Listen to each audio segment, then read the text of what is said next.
Yeah, I think we'll start. So welcome everybody. It's really a pleasure to have so many of you here today.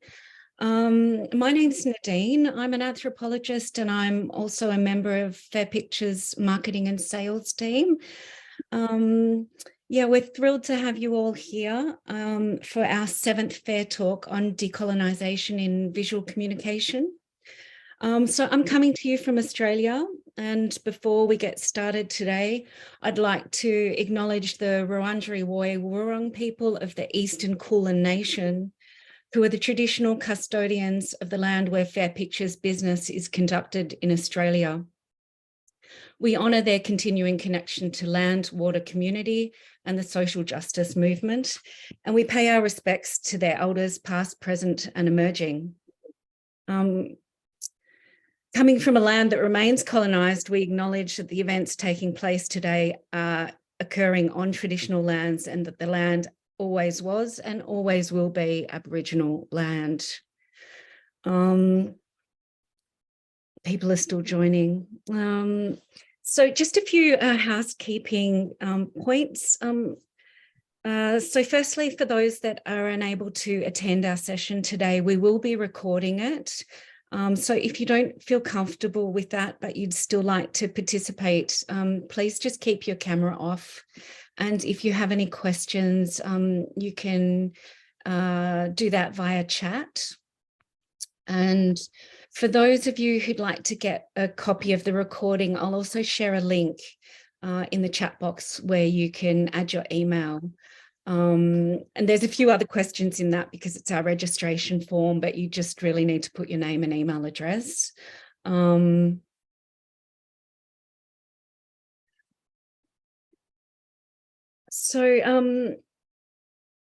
today's session on decolonising visual communication, we've got the pleasure of welcoming Dr. Medinat Malefakis, who's a senior lecturer at the ETH Center for Development and Cooperation in Zurich. And she's a board member of Fairpicture. She'll be speaking together with Jörg Arnold, a sociologist, communications expert, and co-founder of Fairpicture. Just very briefly, the agenda. So today we're dealing with a subject that's politically and emotionally charged and widely discussed in development cooperation organisations. But we'd like to go a little deeper and discuss this together in terms of what decolonisation means in visual communication.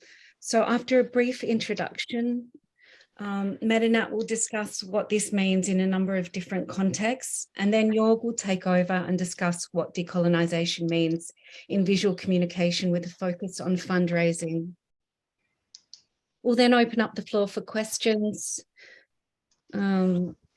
And just a general discussion before wrapping up. And we really welcome your thoughts and your input. This is really important to the success of FairTalk in that we get a range of different opinions. So thank you very much for coming and for your commitment to improving our collective storytelling practices.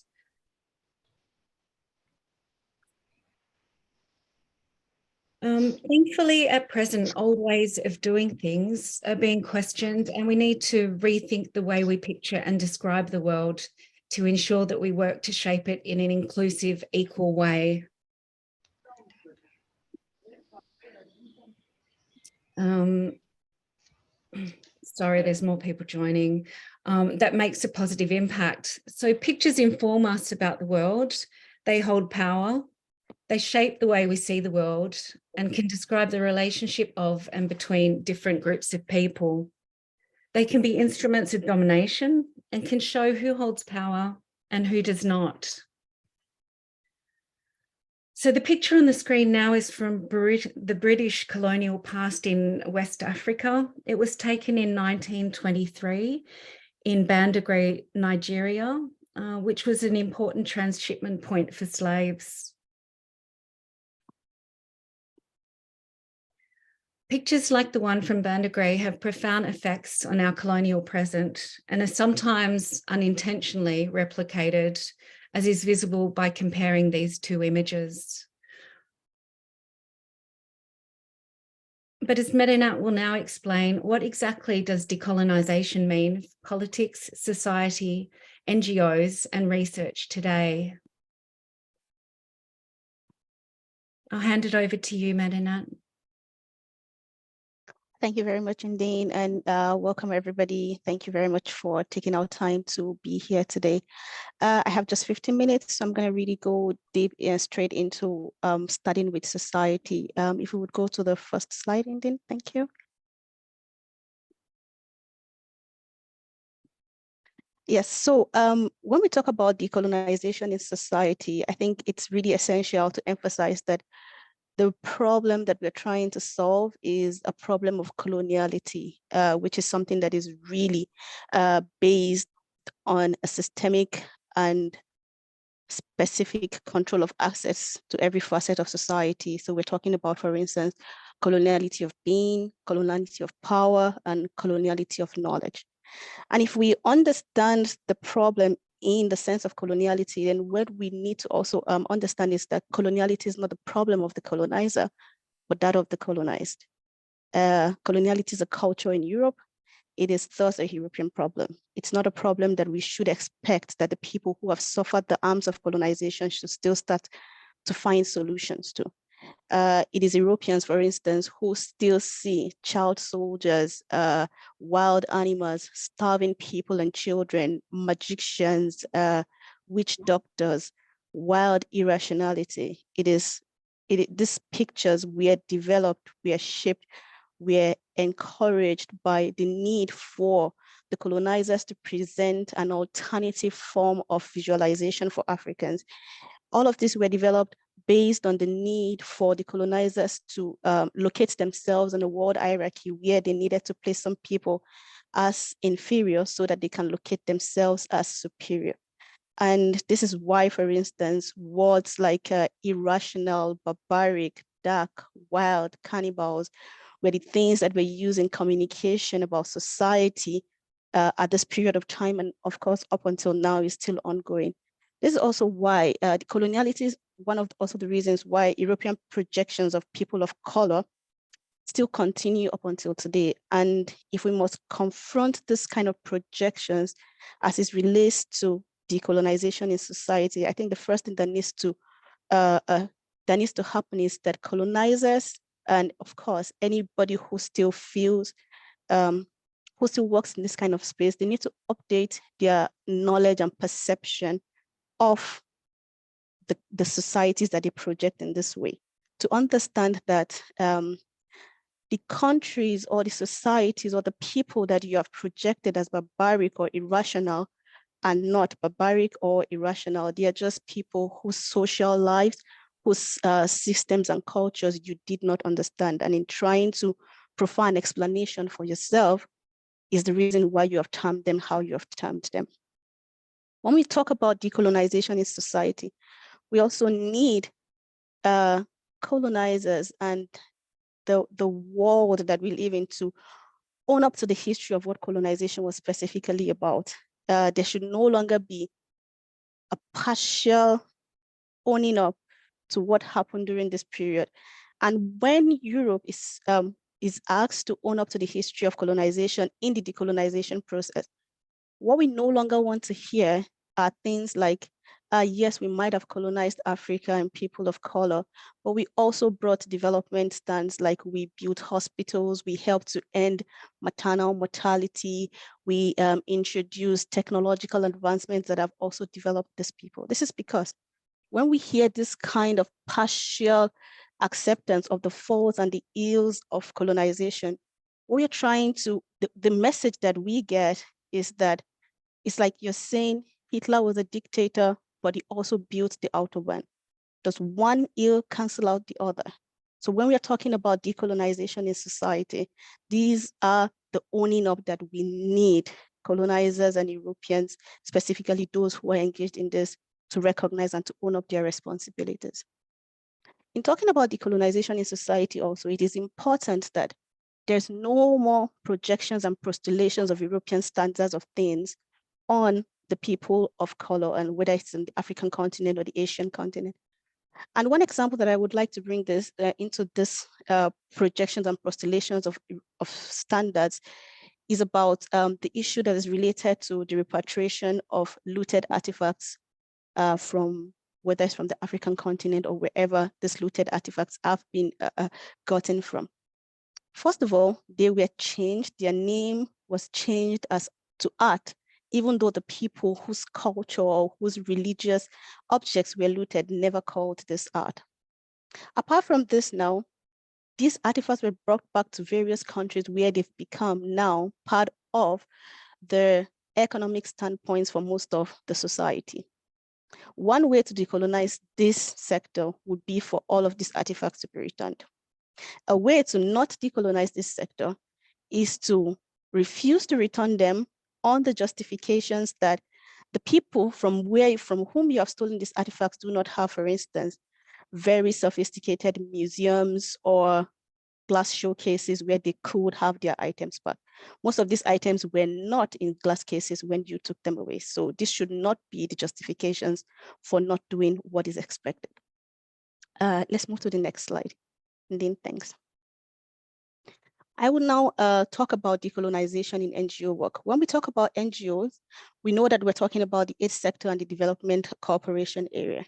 And one of the issues that we still have where colonial hegemonies are still very present is in the kinds of interventions that are implemented as project or aid programs and aid projects, where we see that there is most times not a lot of needs assessment or reconnaissance that is conducted when there is a humanitarian emergency.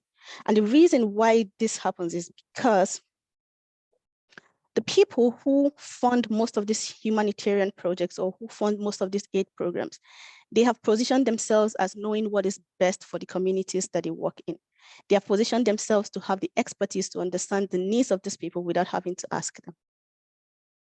Apart from needs reconnaissance, there are different ways that colonial hegemonies also reinforce them, manifest, especially through reinforced power relations.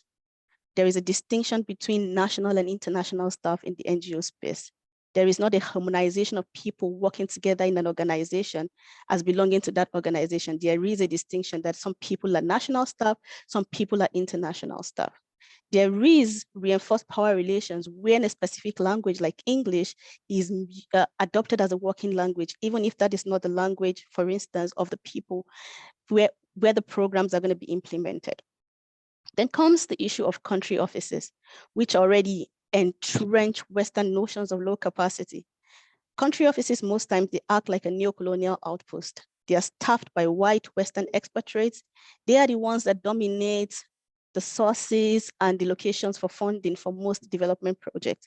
So much that if you do not know or you don't belong to a specific clique working in a network of country offices, you are likely, as a local organization, you are unlikely to get any kind of grant because it works like a mafia network in most of these country offices.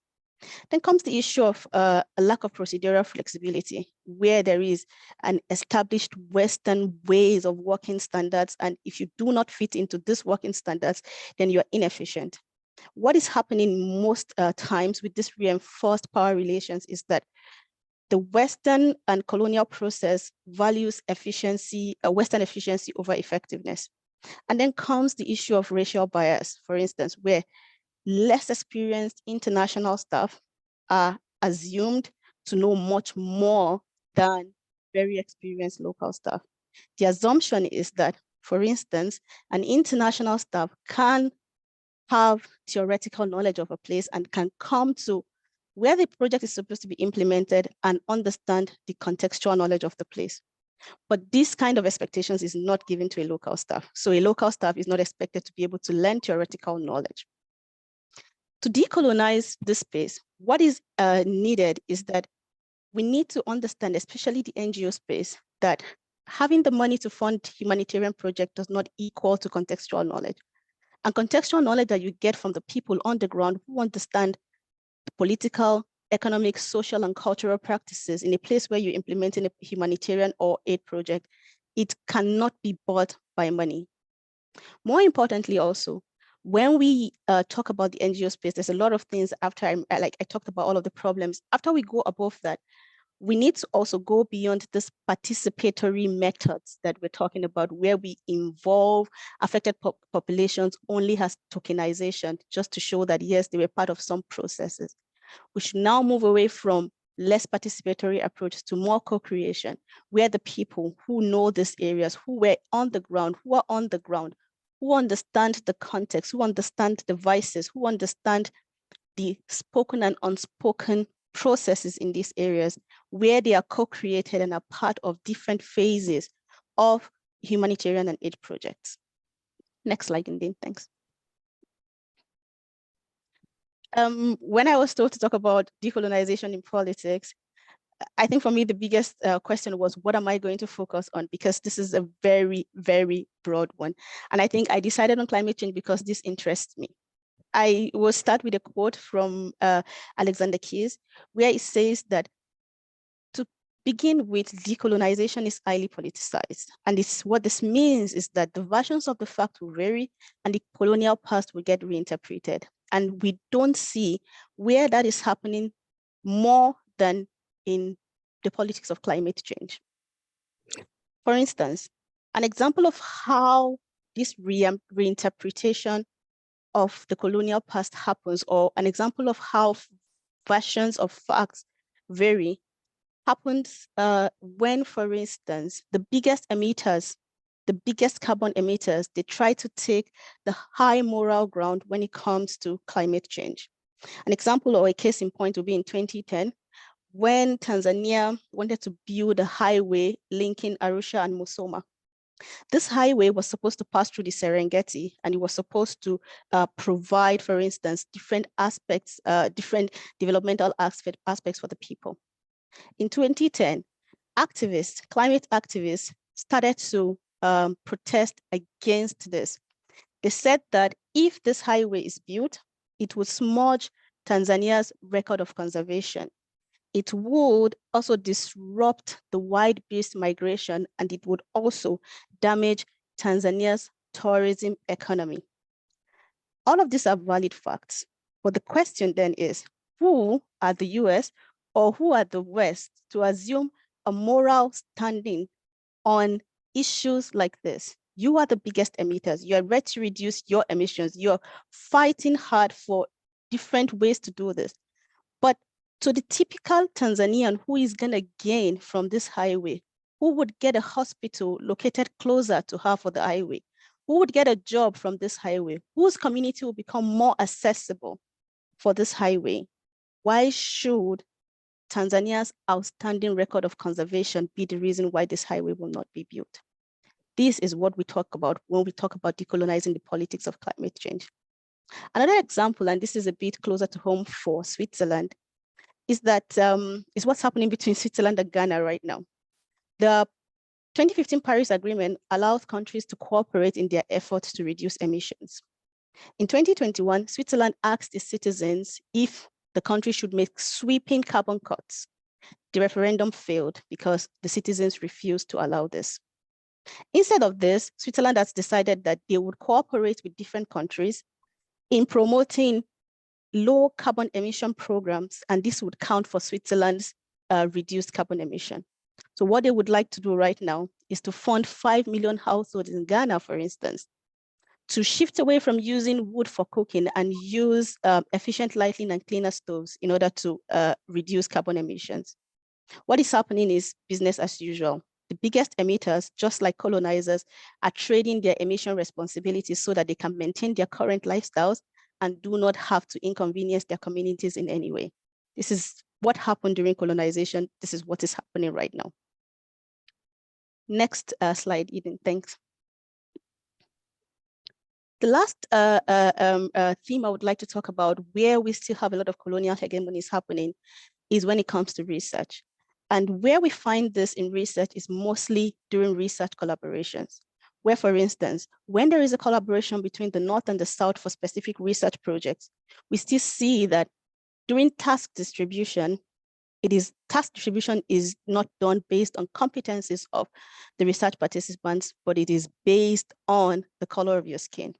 So for instance, what is very popular is that the participants in the research collaboration from the Global South are reduced to such tasks as booking hotels, organizing transportation, and other mundane tasks, while the more important and impactful tasks in the research collaboration, such as writing and data gathering for the research project, are done by participants from the Global South.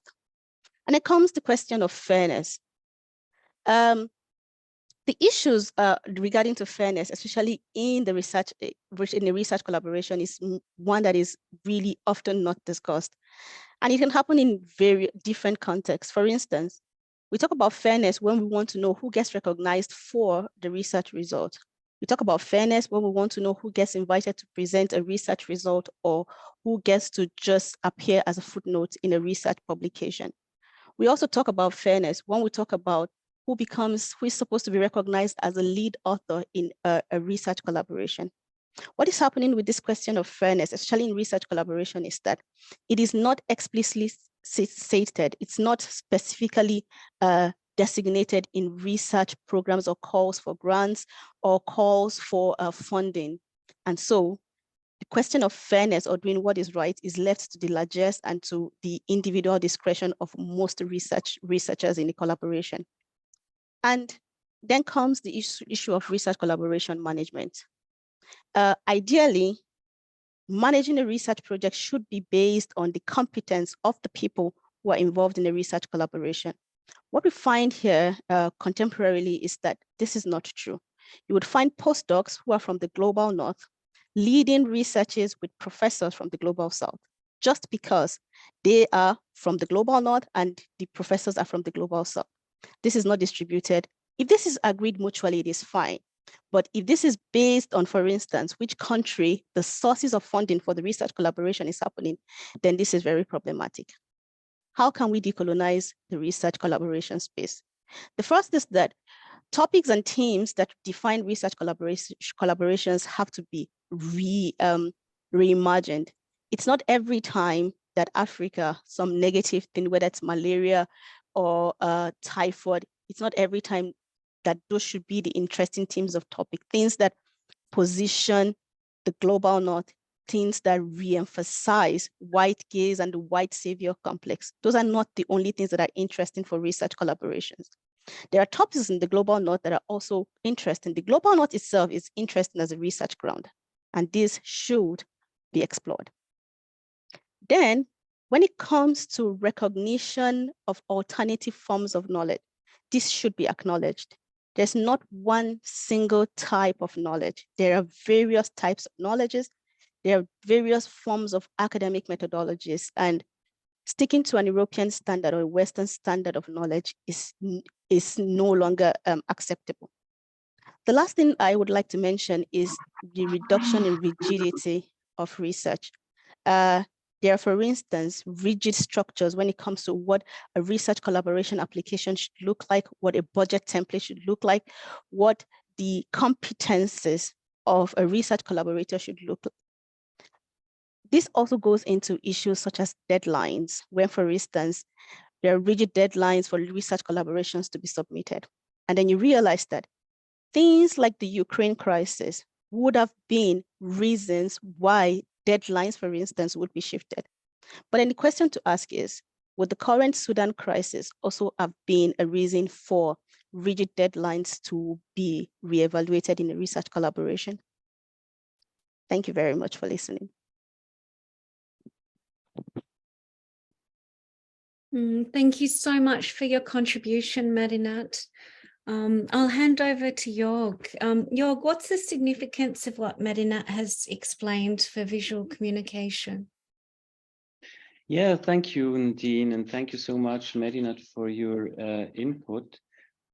Actually, the answer to your question, Nadine, is on one side trivial. Pictures inform us about the circumstances of the world in which we live, and even though every picture is an artifact that says something manufactured, in most cases we assume that pictures depict the reality of this world. Unless we recognize manipulation as such, We believe what we see with our own eyes. And if images show us, for example, that there is a difference in the relations between North and South, for example, between educated, uneducated, power, powerlessness, wealth, poverty, then we believe it. And the more often we see such images, the more the reality solidifies. Pictures from reality form reality and create distinctions between different social groups on a smaller or larger scale, and mostly negative distinctions when it comes to images about the global South. And this consequence contradicts actually all mission statements and all mission statements of the organizations I know of. Next, please.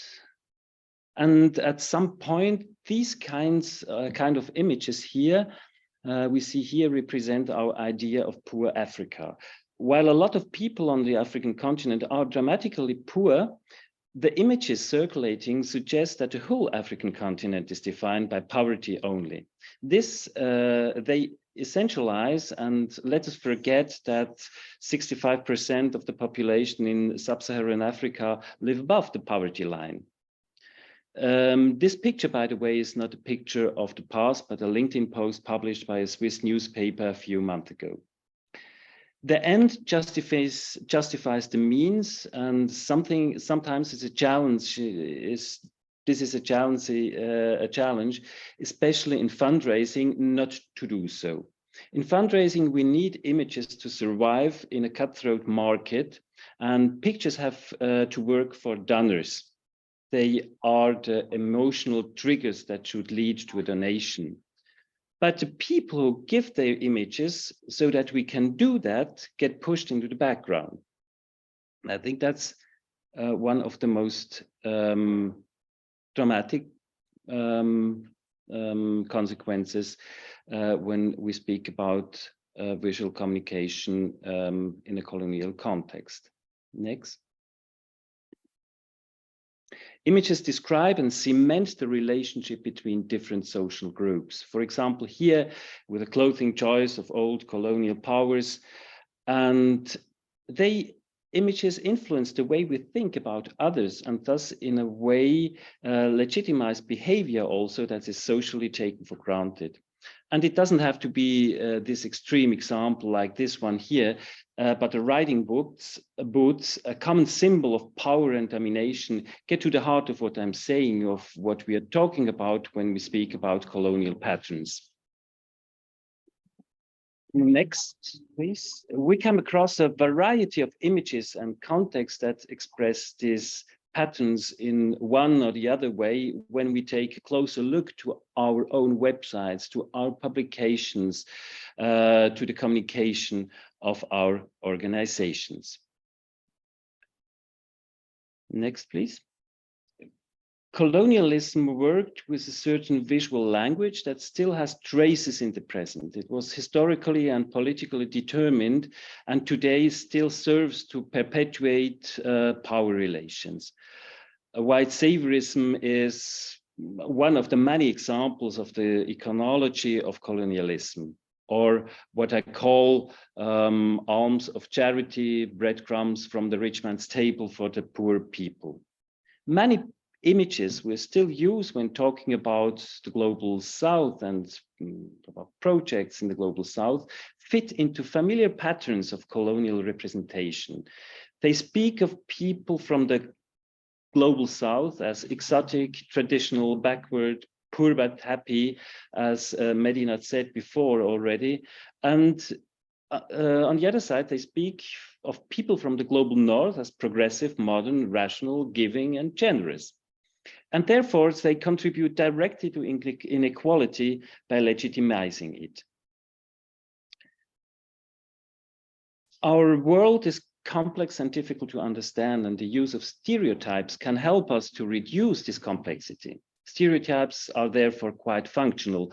To function socially, they have to express a common understanding. So as an example, if I ask you, most of you, or if I ask you to name a continent with poverty, the majority of you coming from or originally from Europe or from North America, will answer me for this reason, Africa. A continent with poverty, that can be Europe, can be Asia, can be Latin America, can be what, but in our head forms the picture of Africa. Stereotypes are collectively shared attributions that help us structure and simplify our world, and they form groups of people, give attributes, define one's place in social space. And that's actually, when we speak from fundraising, we're in the middle of the discussions I experienced in the organizations where I've worked as a fundraiser. We form groups of people, give attributes to communicate, very simple, to aim our goal for donations. The consequence is we expect certain characteristics and behavior of people belonging to these groups, often on the basis of their gender, race, age, educational background, and when it comes to colonialism, on the basis of the status they had in history as labor forces, servants, slaves, exotic creatures. Stereotypes confirm our biases, focus our attention, and we perceive complex issues selectively and make our conclusions accordingly. We all have those stereotypes, and they help us make sense of the world, but they place limits on our thinking and imagination. With the images we use, we can reinforce stereotypes, or we can challenge them. As those two, if you go back a moment, please. No, back. Yes, and with the images we use, we can reinforce stereotypes, or when we can challenge them. As those pictures you see here show to some extent. Entitled Voice of Youth, they are part of a series of images of young people in Niamey, Niger, and in different ways. They really challenge gender issues. They challenge also colonial stereotypes. Stereotypical images legitimize, reinforce, and naturalize inequality, and they discriminate and marginalize. Stereotypical images expropriate subjects and turn them into objects of the market. It's the objectification. And here again, we are in the fundraising thinking, we are in the PR thinking of a lot of organizations, and a lot of organizations struggle right on this, here in this topic. And stereotypical images, they expose and render defenseless the ones who are depicted. When it comes to power dynamics, we have to ask ourselves whose story is to be told and by whom. And as the Ugandan social activist Rodomio Gabriel put in a nutshell in an interview with the German newspaper Die Zeit, he said, yes, who is this is also about power dynamics, who has the sovereignty of interpretation, whose story is being told. And the picture is one of the most important agents in this power game. I make a short excursus to, you can go ahead, yes. On the right-hand side here on this slide, you see the picture of Edward Edinfull. He took over as editor-in-chief of British Vogue a few years ago. And his aim was to make the magazine more diverse. He put, for example, people of color, people with disabilities at the center of his communication. The content he published got, whether text or images, got openly political very, very quickly. And these days he was removed as editor-in-chief of the British Vogue, and his removal can be seen as an example of how fierce the clashes are on the way to decolonizing discourses, be it gender, origin, lifestyle, when it comes to decolonization. When we talk about decolonization, we talk about justice and changing representation. Decolonization is about changing the way we think and undoing historically grown injustice. And when we look again, I always come back to fundraising. If we look at fundraising campaigns, they stuck in this decolonization process. There are lots of good intentions there, but a lot of those campaigns, I do not have brought some examples with. I could share a lot of them. They stuck in, let's say, in old colonial patterns. But visual communication plays a significant role in shaping our understanding of the world. And however, historically, it has often been dominated by those Eurocentric perspectives and narratives, marginalizing or erasing experiences, cultures, and contributions of non-Western and indigenous communities. And decolonization aims to challenge these dominant narratives, and it seeks to make historically marginalized groups visible in order to provide a more accurate and comprehensive representation of different cultures and identities. Visual communication can be a tool for empowerment and self-determination. Visual communication can be a tool in the program of NGOs. By decolonizing visual communication, communities have been historically oppressed or silenced, can reclaim their narratives and challenge the power structure. It allows them to define their own stories, aesthetics, their own identities, fostering a sense of pride, belonging, and agency. And decolonizing visual communication means also uncovering histories that were often suppressed or repressed by colonial powers. And it seeks to challenge the Eurocentric version of history and bring light to the contributions, resistance, resilience of the communication of the communities we address, or you as the organizations address with their work. In this way, the photography or video work contributes to creating a more equal vision of the future. And overall, decolonization of visual communication is important for promoting diversity, inclusion, empowerment, and social justice. It allows for the amplification of marginalized voices and the recognition of hidden histories and the dismantling of oppressive narratives, ultimately contributing to a more equitable and inclusive society. Next, please. How does Fairpicture try to create change? How do we try to contribute to a change when it comes to the decolonization of visual communication? There are a couple of points. We connect and support by connecting people and facilitating global co-creation on visual content productions.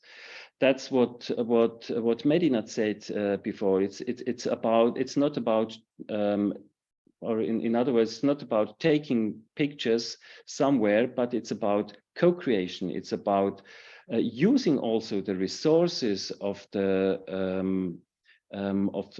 local communicators, of the photographers, of the videographers, about cultural context, about language, etc. It's about co-creation in communication. What we are doing, therefore, is maintaining a global network of professional local photo and videographers.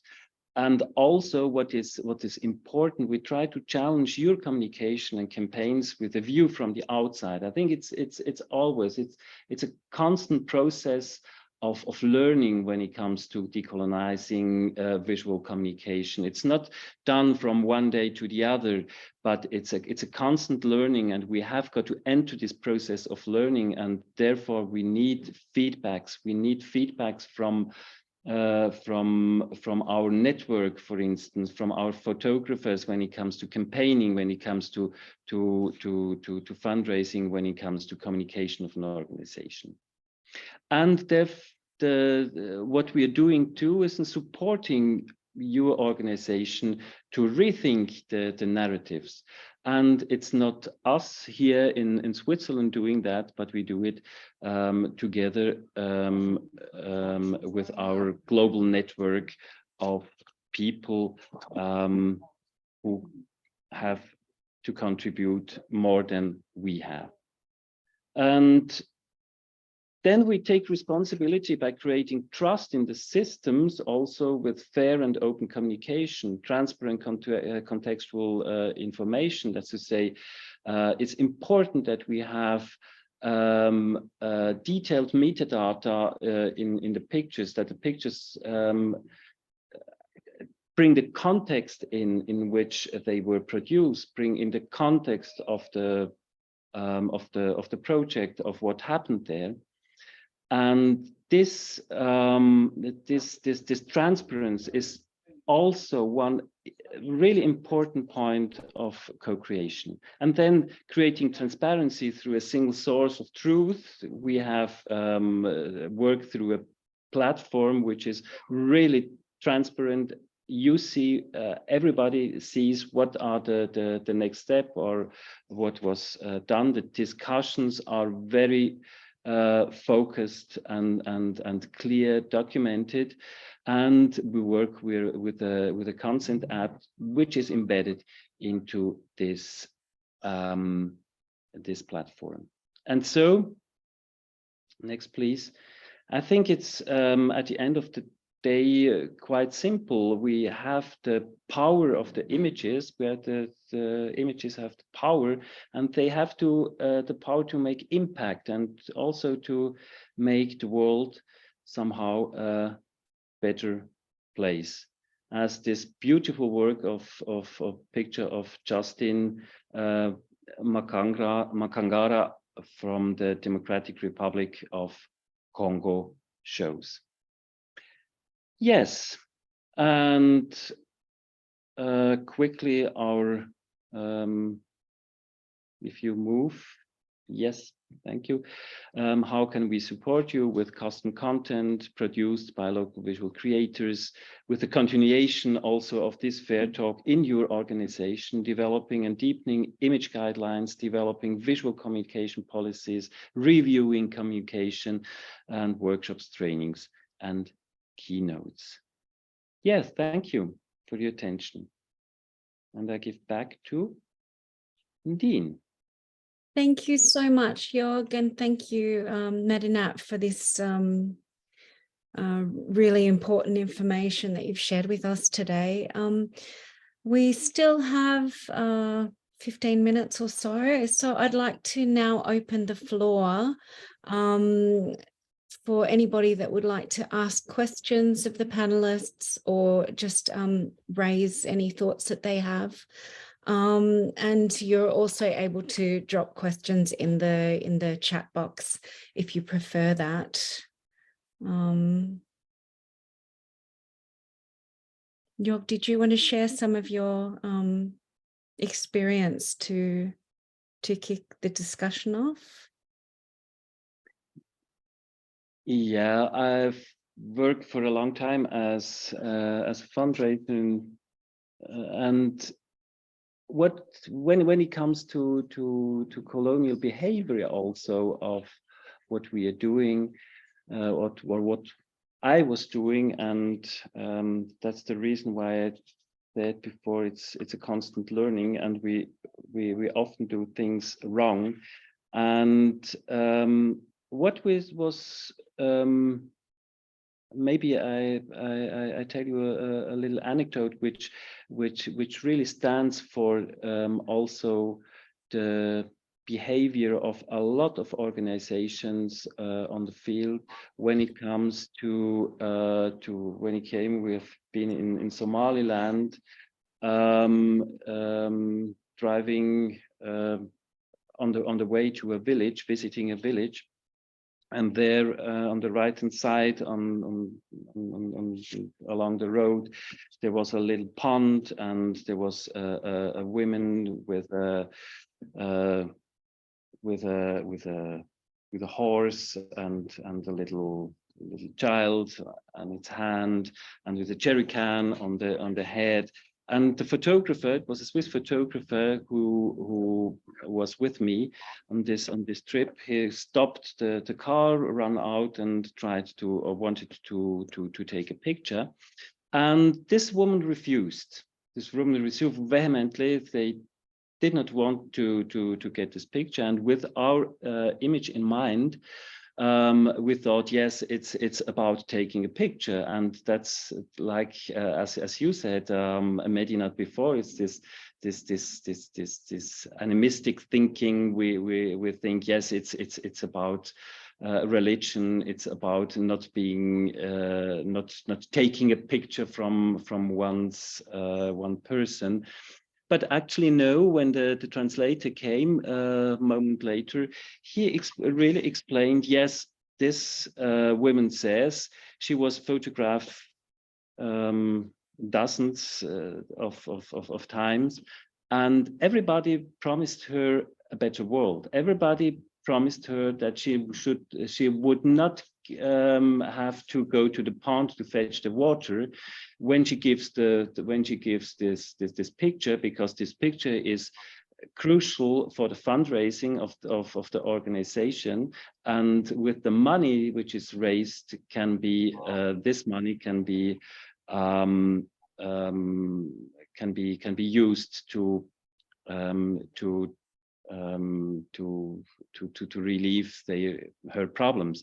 And so she said, no, there were too many promises already from the people passing by, and I always I contributed my picture, and that's over. I do not want to do it anymore because nothing happens. And that opened my eyes. It was one of my last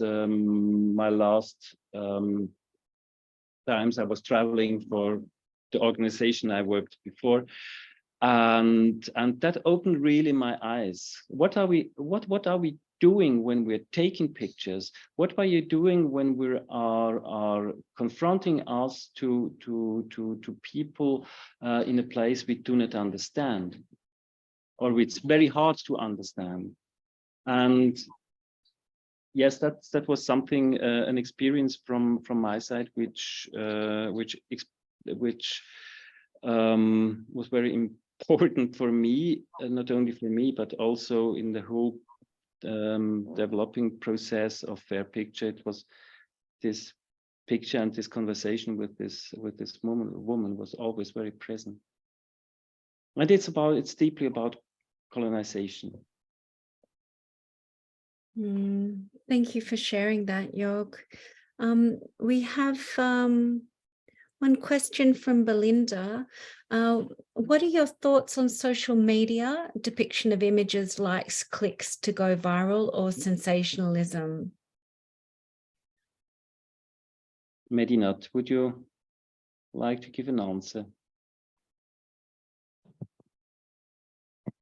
She also posted, I think, a follow-up question about, can social media change the narrative as people post about themselves? And is this something that can be positive? The thing with social media, especially with the way that we work with it, is that the democratizing potential that it has, the anonymity that it guarantees, the fact that it requires just an account with a social media provider, it gives it, how do you put it? It gives it like a need to balance the uses. And sometimes we realize that this is not done. The speed, for instance, at which a lot of information gets transmitted on social media somehow impacts this use, and it impacts, for instance, the positivity that can happen with this. I'm going to give an example of what happened with an image of a survivor of conflict-related sexual violence whose picture was taken in Yobe State, Nigeria, by a humanitarian organization who was working on providing PSS support for CRSV survivors. her picture was taken. She wasn't even explained to, there was no conversation about consent, about how this is supposed to go. She didn't know that at a point she could actually request that a picture be recalled even after the organization had used it. And she then had not openly identified as a CRSV survivor because she was in marriage talks with another person. When a picture went viral, when it was posted on the organization's website, the husband to be got to know a lot of things that he didn't know initially. And so she lost this chance to reintegrate back into the society and get married again after suffering conflict-related sexual violence. These are the kind of uses that social media sometimes, what's the word? It's a force for good, but it's based on a lot of common sense that we don't find anymore. And organizations also sometimes are a bit careless about how their use of social media for their pages also impacts on the personal lives of the people whose pictures or whose images or whose visuals are being affected by this. And I don't know if there is a direct answer to your question, Belinda, but what I would say is that use of social media, especially in visual communications as it regards to people, affected population, for instance, maybe in an humanitarian setting or an aid setting, or just for visual communication for organizational strategies, it needs a lot of common sense that we do not find available a lot right now. Jörg? Yeah, I think I do not have to add something, but I just read the question of Mpumelelo. How is decolonization understood within the organization collectives, and why is decolonization important in social movement struggles? And I think it has a lot to do with social media when we are thinking about social movement. And I think we have an interdependence. You mentioned it, Medinat, before, when it comes to research, something which is maybe not so close to our to us, but you in an academic surrounding, it's very important. And when it comes to climate change, I think we realize that the interdependence of different topics which are so important on this world, I think we have got to address this decolonization issue, and it's important because on the African continent we'll live in 50 years. You have the figures, Medinat, much more people than in Europe. We have the population grows, and we have a lot of resources on the one side on the African continent, and we have also a lot of resources to resolve the problems of this world. And so I can cite that there's a famous author, Felwine Sarr, a Senegalese philosopher, social scientist, and he's speaking in his book Afrotopia about the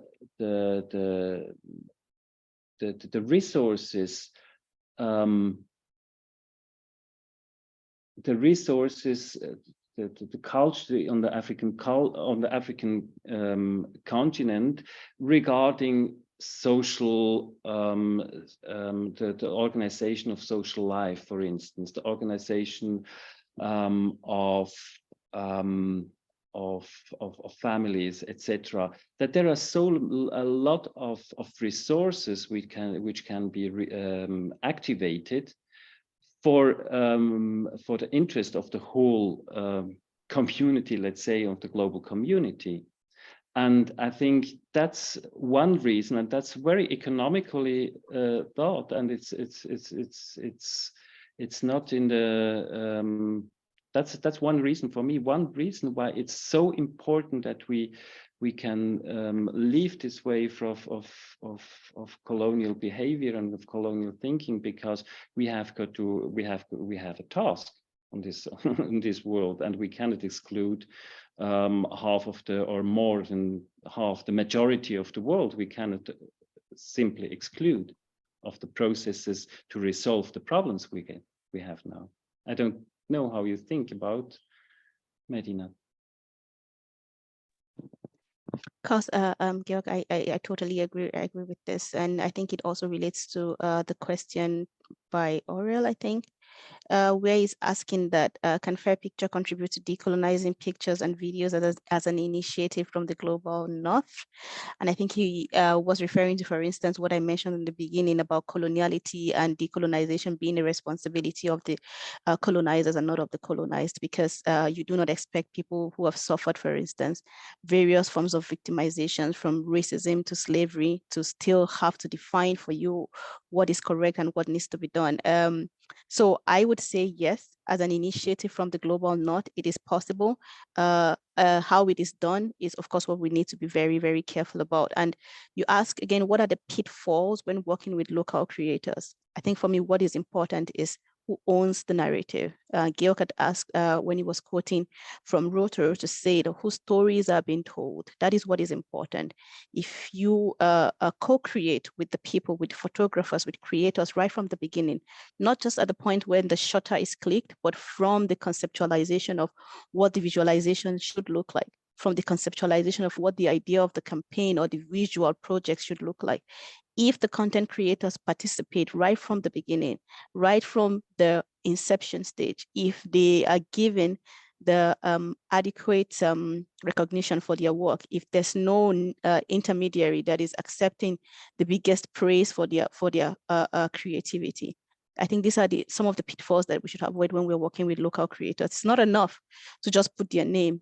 It's important to highlight that it is their creativity and their ingenuity that has led to this. And I think if we are able to do this, then the fact that, for instance, Fairpicture is a European or Global North organization would not overshadow or diminish the impact of the work that they're doing.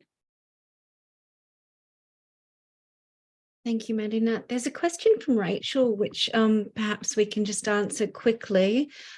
She says, what are your thoughts on making efforts to give subjects a copy of their photo after the content capture?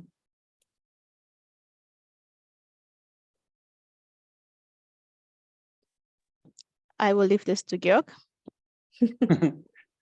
Yes, actually, I think it's crucial to share. It's one part of the co-creation also, if that you show the results. So in the global north, when I am portrayed in a newspaper or by anybody, then it's completely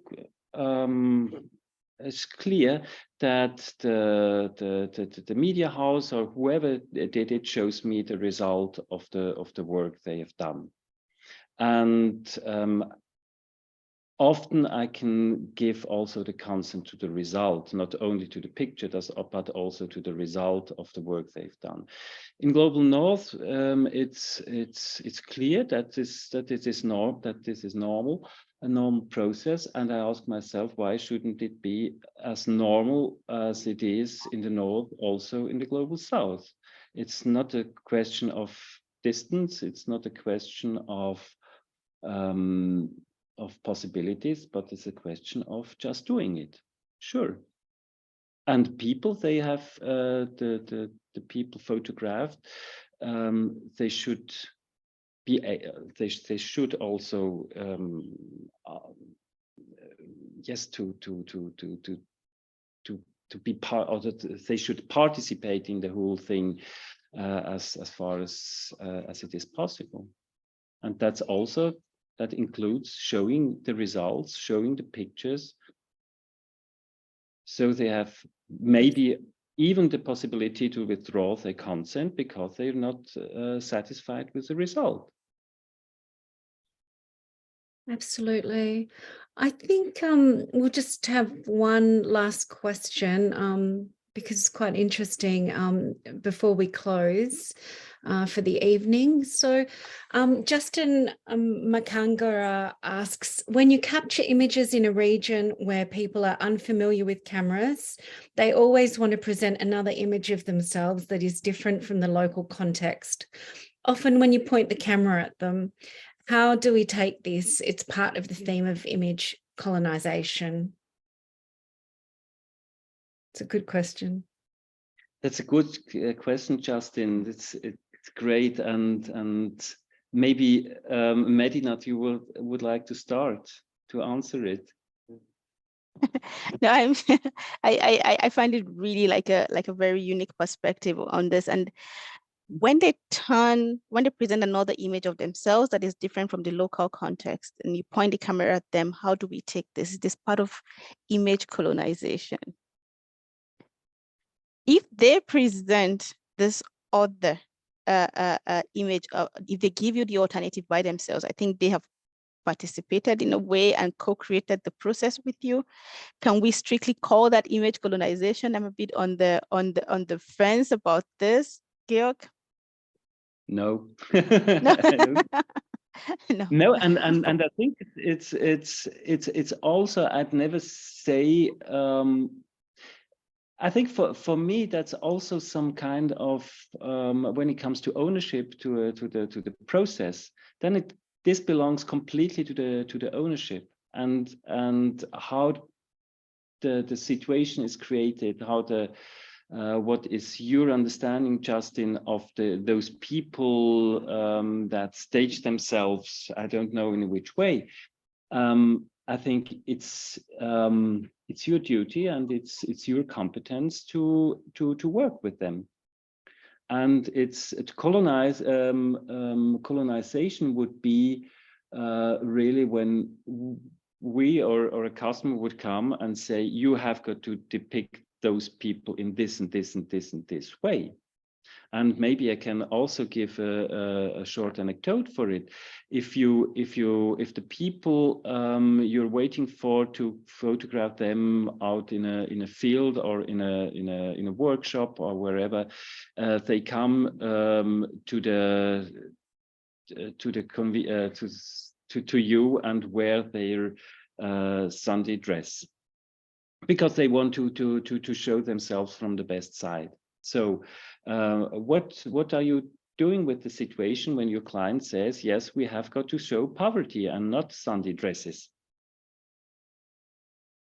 And I think this is one of those things, and we as organizations or clients, they have got to think about this issue too. And what is the most important thing is, yes, it's your competence to understand the situation, because you're close to this situation, you know the people, you have the relationship with those people, and you're doing your story together with this person.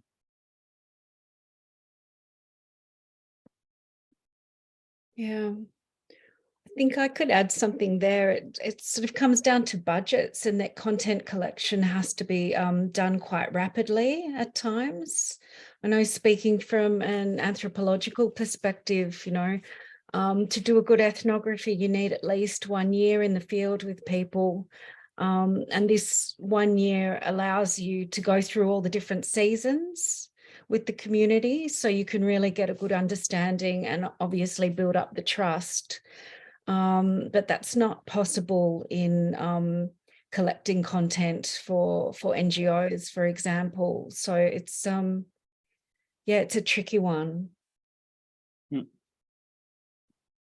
But it points out, I think, one very important thing I discussed recently with a photographer. What is needed the most when it comes to ownership, and when it comes to ethical storytelling, let's say, it's the factor time, it's the factor relationship, it's the factor that we accept that that it needs time to establish a certain kind of relationship between the photographer and the people the contributors, we say, the people who give their image. And I think that's very crucial, that we give this time to the photographers, to the visual creators, because telling a story is a question of time. It's a question of trust, and it's a question of building trust. Yeah. And that's why it's critical to use local creators as well. Yeah, definitely. Okay, I think we've gone a little bit over time because we started a few minutes late. So thank you everybody for attending today's Fair Talk. That was really wonderful. Thank you for your questions and for your participation. Thank you to Medinat and Jörg for sharing those insights with us. Just a quick reminder that Fairpicture does offer a consulting service should you or your organisation be struggling with any of these issues, so we can provide support. And also, if you can leave your email in the meeting chat box so that we can share the recording with you should you wish a copy of it. And that's really it. We don't have a date yet, but we'd love to see you all at the next Fair Talk number 8, which will be held in August.